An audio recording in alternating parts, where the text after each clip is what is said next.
this chapter, we're going to cover a number of things.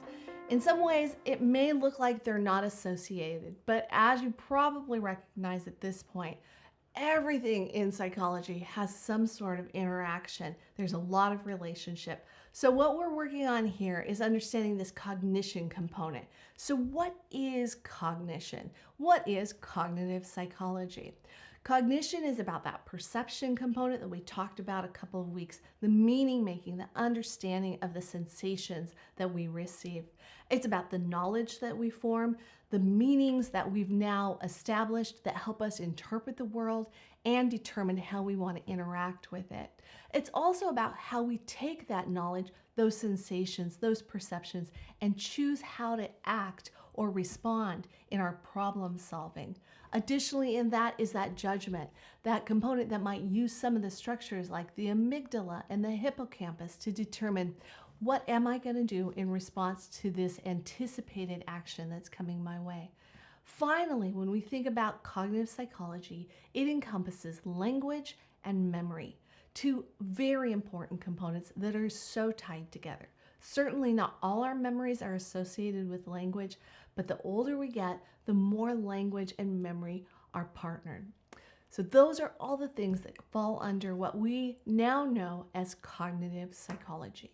When we think specifically about cognitions, what we want to remember is those sensation pieces coming from all of our different senses are coming into the way that we see our world, experience our world. But they're going through that amygdala and that hippocampus, and we're now adding emotional responses related to memories that we formed in the past to those sensations. As a result, we have thoughts, we have responses, we have considerations. Those are now part of our cognition related to that, and that then determines the behaviors. All of that is a part of the shaping of our cognitive way of being.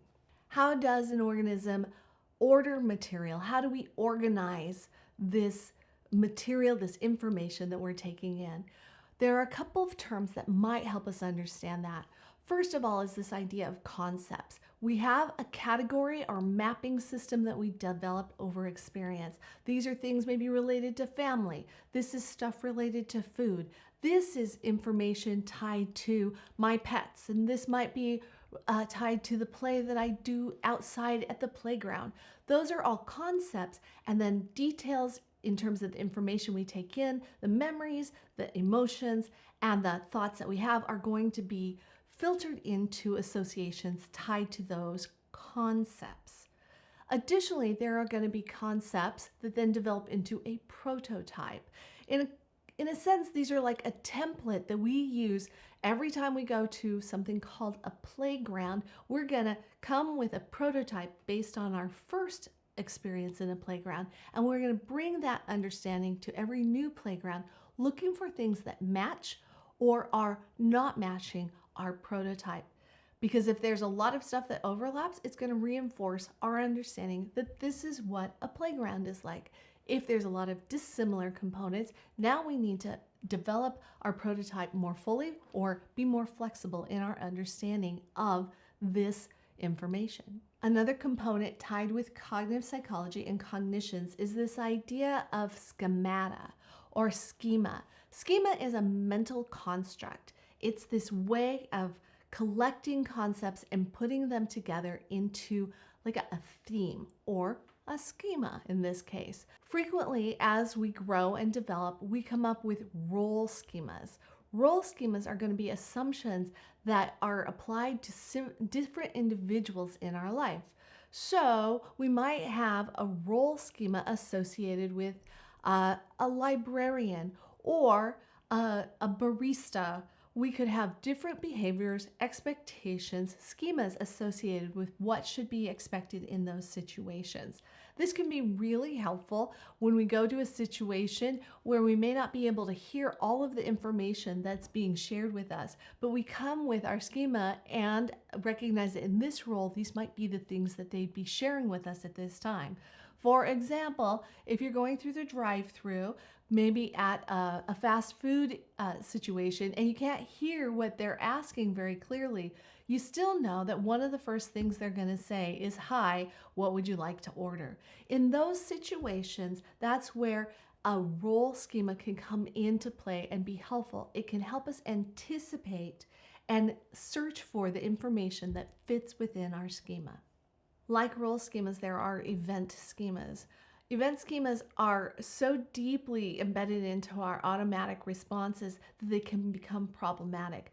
We tend to learn them and they become automatic responses, such as when you hear your phone say that you've received a text, often the automatic response is to pick up your phone and look at it. Now, that's fine. However, if you're in a situation like you're driving, that is not the time to look at your phone, to pick it up, to figure out what that response is that is needed by someone in a text. It's your automatic responses to those kind of event schemas that can be helpful in some situations, but also problematic. Another component that's going to fall into this chapter is language. Language is how we interact in understanding ideas and then relating our ideas with other people. So some of the components that make up language are going to be the whole of our organizing system. So that's going to involve a lexicon, or those are words that are going to be found in any given language. Grammar are going to be the set of rules on how we organize those rules so that they make meaningful forms of communication. Morphemes are going to be the smallest units of language that convey some sort of meaning. So it could be, oh, Now those are very small and you may not know exactly what's meant, but they do communicate. And if you are in a relationship with someone, maybe as a family member or a friend, you probably do have an understanding of what that morpheme is actually communicating. There are also phonemes. Phonemes are a basic unit. So phonemes are just going to be a sound. It could be a simple aspect of part of a word. And on its own, it's not as likely to convey meaning. Semantics are the meaning that's made from the words and how we bring our morphemes together to make those words. And that is the semantics. And then finally, syntax is the organization of bringing all of that together in the form of a sentence so that we can clearly communicate our ideas within the lexicon of the specific language that we're using. A key name associated with language is Noam Chomsky. He was one of the first to help us understand that there are mechanisms that underlie the acquisition of language and that they are biologically determined. From him, we then developed this idea of a critical period for learning language. What we now understand is that early in life is the best, the easiest, the richest opportunity for language to be developed. There's a hunger in children to learn how to name, how to label, and how to communicate.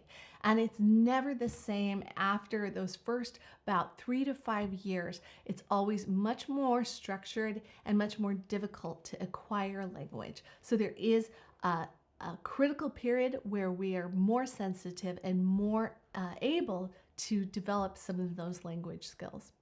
So now we have language, we have this understanding of cognition, we have now this set to help us with problem solving. When we come to problem solving, we're going to approach it in a number of different ways. Certainly trial and error is one option. That's not always strategic.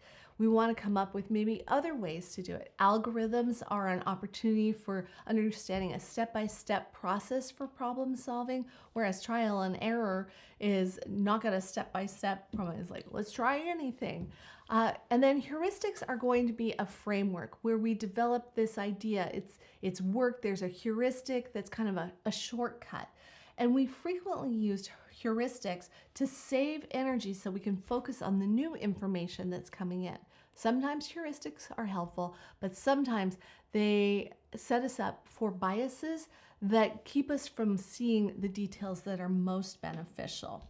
Additionally, there can be a problem solving that involves working backwards that's tied to the heuristic. And that's where you focus on the end result and then go back to where you are now and figure out what would the steps need to be as we go backwards to the place where we're starting. So why do we have heuristics?